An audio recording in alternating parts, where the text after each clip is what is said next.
Okay, folks, this is the first part of my testing and reviewing of EcoFlow's smart generator dual fuel. So let's start with what they gave us. Well, let's start with this side first, and I'll try to do this in a little unconventional way. I'm sorry. What you're seeing here is the on-off button. This is a pull cord for starting the generator. And this right here is actually, let me put this manual down I have in my hand. Forgive me, this is a little shaky, but this is actually a connection for liquid propane gas. So, you know, incredibly, this can use liquid propane gas. And I'll switch here to a second to show you. They've given me a power cable. I'll explain that in a second. They've given me a funnel, right, for putting, I guess, oil or gas. And they've given me a cable that connects to where I showed you here a moment ago, that connects to a propane gas tank. For this demonstration, I'll be using regular gasoline. Now, according to the instructions, once you have one propane gas connected here, that takes precedence over the gasoline. So if I fill the tank and then I connect a propane gas tank here, it will use out all the propane gas for the generator before it goes to gasoline. Okay, I had to pause the video because a plane was passing over. Planes don't pass over here very often, but one did. They also give you the manual, which I'll be using side by side to help explain some stuff. They give you a little toolkit here with a Phillips screwdriver, a socket, a wrench, and a registration card. On the top of the generator is the fuel refill, right? The fuel fill. That's for the gasoline. This at the back here, let me check it right, is called the muffler. So I guess that's where the exhaust comes out, right? As you can see, there are two handles at the top for carrying.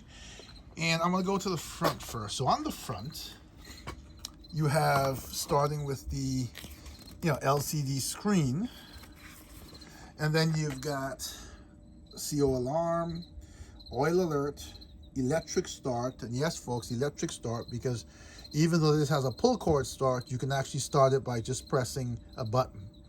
It's got an on off for the AC switch and a reset. Now, under these flaps, there's a connector here for an extra battery. Now look at that connection and you'll see it matches the cable that they sent for an extra battery. So you can actually connect this to an extra battery since it's an electric generator, right? And here is the AC socket with a reset button. Now we can go into a little bit more complicated part, so to speak. In here, there's two screws. I didn't have a flat on me right now, so I used a chisel, but it's flat enough. And I open these two screws, and there when you pull this cover off, and it's a little tight, and I'm gonna set that aside, you reveal the inner workings of this generator. Getting back to this, and I have the magazine in my hand, so forgive me if it goes in the way from time to time. There is the battery. There is the oil dipstick. Actually, that's the oil dipstick. There's the air filter here, and they're showing me the oil drain bolt, which is, I'm trying to find. I'll find that later. I have to look closer, and I'm looking at a very small manual, but I think it has something to do with here and this hose that allows you to drain. Okay, and that's about the size of it. So I'm going to work on getting this started now. The first thing I'm going to do is check the oil, and if it does not have enough oil, this uses car oil 10W40, and it uses unleaded gasoline. Okay, so my first step here is I check this, and rightfully so, it's shipped with no oil. You can see here it's dry for better focus there. So I'm going to add oil, and to do that, you see this angle, it's kind of no way I can pour that in. It's supposed to have 10W40. I just went and bought that 10W40, and boy, have prices changed. I remember buying cases of oil. This one bottle of 10W40 New York is over $13, almost 14. Incredible. Anyway, this is what the funnel is for. To insert the funnel here so that I can pour the oil. So I'll be doing that since it's only me and I have two hands. I can't actually show you me pouring it, but I'll be right back once I have. Okay, I would say it used about half of the quart of 10W40.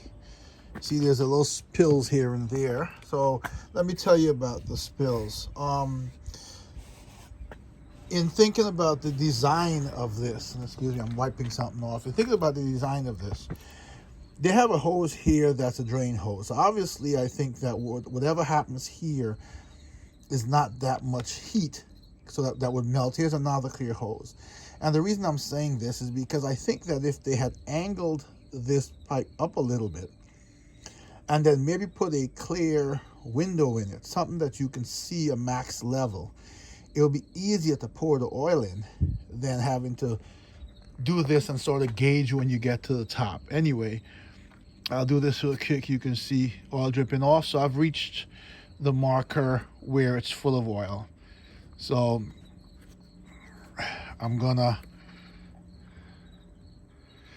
close this up and I'll be right back to start it. I said I was gonna be back to start it, but obviously I've got a gas can here with some unleaded gasoline. And I've got the cap here. There's supposed to be a visible mark. Yes, there it is. You fill it up to that red mark. So I'm gonna fill it up. I believe that one right in there. And then I'll be back to start it. I've got gas in it. As you can see, the gas is right there. I ran out of the gas, but I'm like, what, an inch from the top. So pretty much has enough gas. Like, I had used my container for a power washer actually, and so I thought I had enough. I still have enough. It's just slightly short of the fill mark. So let's see what happens next. For this unit, I just put oil in, just put gas in. I'm gonna follow the instructions. I'm gonna turn the switch to on. Nothing is happening at this point, and I'm gonna attempt to pull start it. Right? It's pretty heavy, so I doubt I'll be able to yank it off the table. So here it goes. I'm pulling with my left hand, which is hard, so that's the movement, but I'm gonna have to stop the video to actually try it with my right hand since I'm right-handed. Let's see if it starts. So you can hear it. It started with my right hand. I'm right-handed, right? I pulled it, generator started. It's pretty quiet. Let's see what the exhaust sounds like. Not bad. And so I'm gonna shut it off, which is, I guess, just by turning the knob.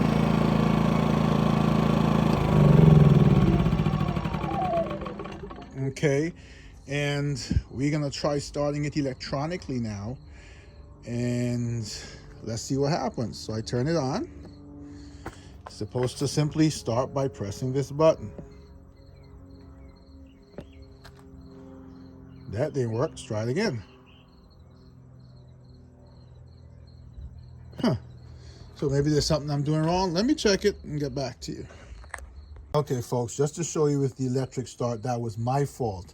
These wires were sitting here with these caps on, and I didn't read all the instructions properly, so the battery that does the electric start was never connected. So I'm going to connect it now. I'm going to try this again. So it makes sense. It makes sense that they don't send it with the battery connected. Here you can see it says 99 hours, 100%. That came on as soon as I connected the battery. So the switch is on. Let's see if it'll start. 1, 2. And it started. Let's turn it off. Okay, now there's two other forms of starting. One I may not get to demonstrate in this review, and that is through the app. If you connect this to, say, a battery pack, which I will show in this review. If you connect it to an external battery, and you can set it in the app to say at what point it should recharge. So you can tell it that when the external battery gets to, say, 30%, recharge it. At that point, the generator will automatically start and start charging the battery again. I'm not sure if I'll get to display that in this app, but right now what I'm going to do, which I can't show you because I'm going to do it through the app on the same phone I'm recording with, but I'm going to use the app and try to start the generator.